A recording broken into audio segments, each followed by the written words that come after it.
Sir, what did you do to become wealthy? I actually roll burritos for a living. You roll burritos? I do. What do you mean? I'm the CEO of Chipotle Mexican Grill. You're the CEO of Chipotle? I am. Did you come from a lot of money? I did not. So you didn't have rich parents? I grew up in very humble beginnings. How humble? My first job was at a McDonald's restaurant flipping burgers. My high school career I spent washing dishes. We had to earn money. So you went from dishwasher to the CEO of one of the biggest companies in the world? Pretty much. How in the world does that happen? Come on.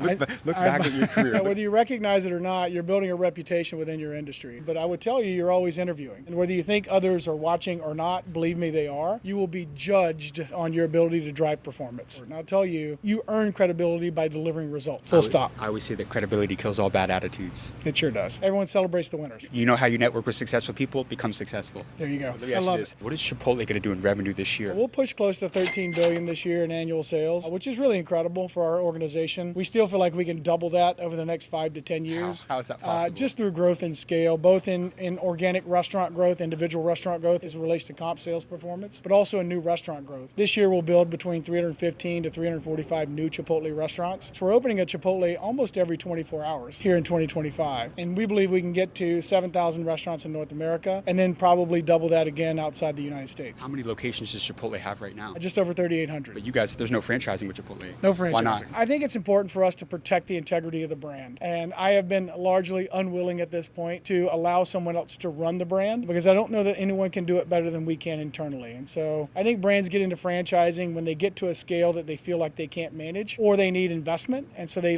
look for other partners. At Chipotle, we have an extraordinary balance sheet.